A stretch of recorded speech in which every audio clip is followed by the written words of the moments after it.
हमें शिक्षा चाहिए और शिक्षा का निजीकरण का हम समर्थन में खड़े रहते हैं।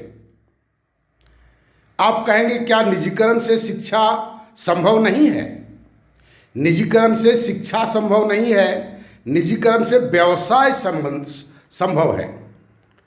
एक हमारा विरोधाभास ये आप देखेंगे, हमें न्याय चाहिए और हम अन्याय करते रहते हैं। कहेंगे कौन अन्याय करता है? कौन अन्याय करता है तो फिर न्यायपालिका की आवश्यकता क्यों है? कल एक मित्र ने कहा कि न्यायपालिका कहाँ है, वो तो कानून पालिका है। कानून जो लिखा गया है उसको मनवाने के लिए तैयार, वो न्याय थोड़ी ही है। तो एक बहुत गहरी बात एक आदमी ने बोला। तीसरा, हमें अच्छा स्वास्थ्य चाहिए और उसके लिए पर्यावरण मस्ट है, पर्यावरण का संरक्षण मस्ट है।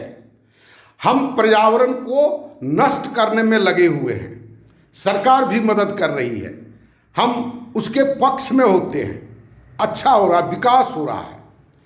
हम महंगाई से परेशान हैं और महंगाई से देश का विकास होता है, सभी लोग संतुष्ट हैं।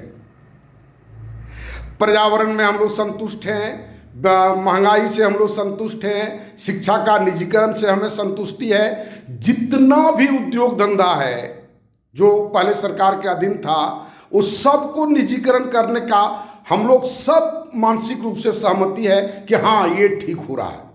हमको आश्चर्य लगता है, जो चीज़ हम चाहते हैं वो चाह को नष्ट करने वाले कंसेप्ट के हम पक्ष में कैसे हो जाते हैं। क्या हम क्या सोचते हैं और कैसे सोचते हैं, ये 4-5 उदाहरण आपको हम दिए। और एक बात मेरे दिमाग में कल से आ रहा है कि बहुत जगह माइनिंग चल रहा है, निजी भी है सरकारी भी है, दोनों तरह का है। और वो निजीकरण का कहाँ कहाँ पर विरोध हुआ, लेकिन वो जो क्या कहते हैं, कल परसों की जो घटना है, अरावली का जो खंडन हुआ है, उसमें भयानक विरोध दिखाई पड़ता है। ये सोशल मीडिया में दिखाई पड़ता है। वो आजकल AI से प्रोड्यूस्ड है या वास्तविकता है, ये बड़ी मुश्किल है जानना। वहाँ के लोग बता सकते हैं कि क्या बात है। अब बता सकते हैं तो बताने वाला भी सही बता रहा है कि फिर वही बता रहा है। ये कितना बड़ा अविश्वास का माहौल पूरे देश में फैल गया, आप सोचिए जरा सा। ये सोचने की आवश्यकता है। और दिनानुदिन और अविश्वास का माहौल बढ़ता चला जा रहा है। हम अपने देश को जिस नाव पर हम बैठे हैं, उसके बागडोर, उसका पतवार जिसके हाथ में दिए हुए हैं, उस पर अविश्वास है। 10 तरह का काम आप दिखाई पड़ेगा आपको, जो ये हम लोगों ने नहीं सोचा था। हम नहीं सोचे थे कि ये प्राइम मिनिस्टर ऐसा करेंगे। बहुत लोग बोलता है, तो उसको बदलने की भी व्यवस्था है। वो बदलने की जब बारी आती है तब सब कोई कहता है कि राष्ट्र को संभाले हुए है, राष्ट्र को संभाले हुए है। हर व्यक्ति को आप हाशिए पर ले आए हैं और कहते हैं कि राष्ट्र को संभाले हुए हैं। ये किस तरह का संभालना है?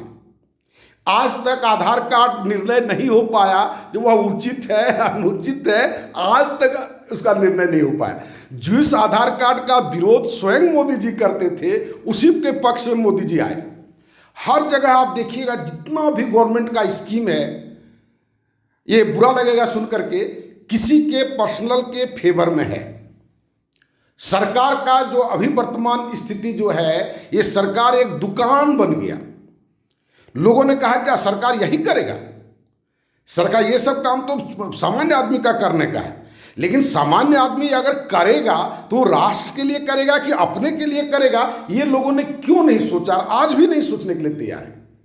लेकिन अगर ये सॉल्यूशन क्या एक सरकार को बदल देने से या व्यक्ति को बदल देने से क्या इस समस्याओं का समाधान हो जाएगा? नहीं, बिल्कुल नहीं।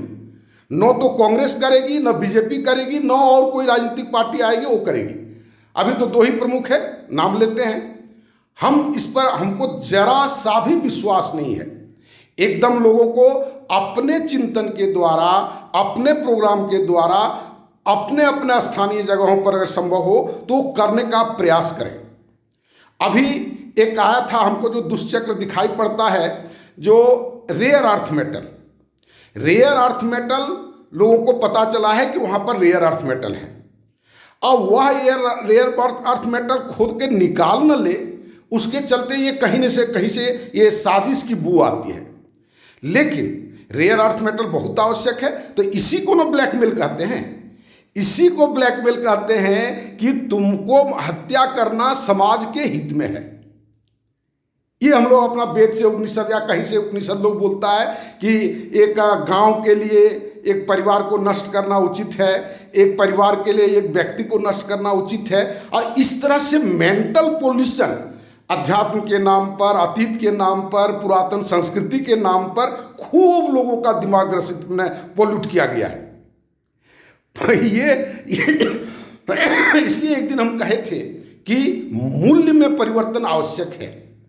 हम गलत मूल्यों का शिकार होते चले जा रहे हैं, और उसके लिए एक मंच चाहिए, और वो मंच केवल बात करने के लिए नहीं, काम और बात ये दोनों करने के लिए है। इसलिए हमने ये सोशल सिस्टम सोचा है, एक जगह से शुरुआत करने की बात सोची है। जिन लोगों को ये बातें समझ में आती हैं वो जरूर बढ़ करके आएं और मेरे साथ जुटने का प्रयास करें। धन्यवाद।